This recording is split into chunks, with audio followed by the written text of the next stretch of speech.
Vancouver থেকে Victoria move করার পর আসলে কস্কোতে মাসে একবারই যাওয়া হয়। ভ্যানকুভার থাকতে আমরা মাসে অ্যাটলিস্ট 2 থেকে 3 বার যেতাম, কারণ প্রচুর ডিল থাকতো। সো আজকে অফ ডেতে চলে আসলাম কস্কোতে শপিং করার জন্য। দেখি কী কী ডিল থাকে অ্যান্ড কী কী নিতে পারি। প্রচুর ভিড় ছিল বিকজ সানডে ছিল অ্যান্ড লং উইকেন্ড। বাচ্চাদের খুব সুন্দর আউটফিটস দেখা যাচ্ছে, হয়তো বা বার্থডে আউটফিটস। সো কালেকশন খুব ভালোই। অ্যান্ড আমার ওয়াইফকে দেখতে পাচ্ছি ও প্ল্যান সেকশনে চলে গেছে, কারণ ও প্ল্যান্স অনেক পছন্দ করে। সো জানি না কিছু নিবে কি না, পছন্দ করে কিনা, কারণ বাসায় অনেক প্ল্যান্স হয়ে গেছে অলরেডি।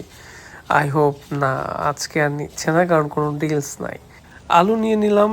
আলু সবসময় কস্কো থেকেই নেওয়া হয়, কারণ 8 টাকা 9 টাকার মধ্যে অনেক বড় আলু পাওয়া যায়। চিকেনটা সবসময় কস্কো থেকেই নেওয়া হয়, বোনলেস থাই সবসময় ভালো লাগে আমার। আর ব্রেস্ট পিসে যদি $5 অফ থাকে সবসময় 2টা নেওয়ার চেষ্টা করি, যাতে বারবার আসতে না হয়। আর 2টা মোটামুটি আমাদের 2-3 সপ্তাহে চলে যায় আসলে। এরপর নিয়ে নিলাম ডিম। 2 ডজন ডিম থাকে একটা কেসে, আমরা 2টা কেস নিছি। সো আমাদের এই 2টা কেস মোটামুটি 1 মাসে হয়ে যায়, আমি ভালোভাবে চেক করে নিলাম।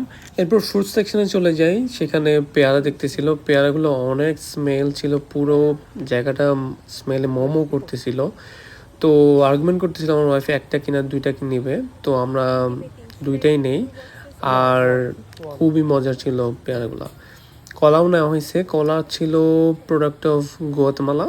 সো খারাপ না, এখনও খাওয়া হয়নি, সকালে খাবো। তারপর কমলা নেই, কমলাটা ছিল প্রোডাক্ট অফ অস্ট্রেলিয়া।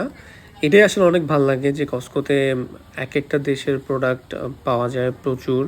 সো ভাল লাগে যে ক্যানাডাতে বসে অনেকগুলো দেশের প্রোডাক্ট আমরা খাচ্ছি। তো প্রোডিউস সেকশনে চলে গেলে পরে এখানে মেনলি সবজি, ফ্রুটস, মাশরুম এগুলোই থাকে। তো আমরা দেখতেছিলাম কি নেওয়া যায়, মেনলি ফুলকপি আর ব্রোকলি আর কিছু সবজি কেনা হয় এখান থেকে, স্পিনেচ অ্যান্ড এভরিথিং। সো আমরা নেই হচ্ছে এখান থেকে মেনলি ব্রোকলিটা। ব্রোকলিটা ছিল প্রোডাক্ট অফ ইউএসএ। সো সবসময় নেওয়া হয়, এটা আসলেই ভালো আর খুবই রিজনেবল প্রাইস। কস্কো থেকে এটাই আসলে মেইন, যে রিজনেবল প্রাইসে সব কিছু পাওয়া যায়। তারপর আমরা আসলে ফ্রোজেন সেকশনের দিকে যাওয়া শুরু করি।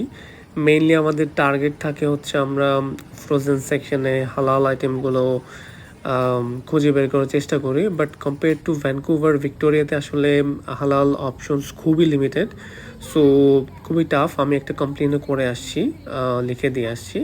অ্যান্ড এরপর অ্যাজ ইউজুয়াল আমাদের চিংড়ি, যেটা আমরা সবসময় নেই, সেটাও নেওয়া হয়েছে। সেটা আমাদের মোটামুটি 1 মাস চলে যায়। 50 থেকে 70টা পিস থাকে। আর অনেক ভিড় ছিল চেক আউট টাইমে, দেখতেই পাচ্ছেন অনেক লাইন। সো প্রায় 10 মিনিট ওয়েট করা লাগছে। বাট ঠিক আছে, অ্যারাউন্ড আমাদের বাজারটা 250 আন্ডার হয়েছে। আমাদের প্রতি মাসে 250 থেকে 300 টাকারই শপিং করা হয়, which is very usual for us. And yeah, এটা ছিল আমাদের আজকের ব্লগ। সো আই হোপ ইনশাল্লাহ পরের ব্লগে দেখা হবে। টিল দেন সবাই ভালো থাকবেন। আসসালামু আলাইকুম।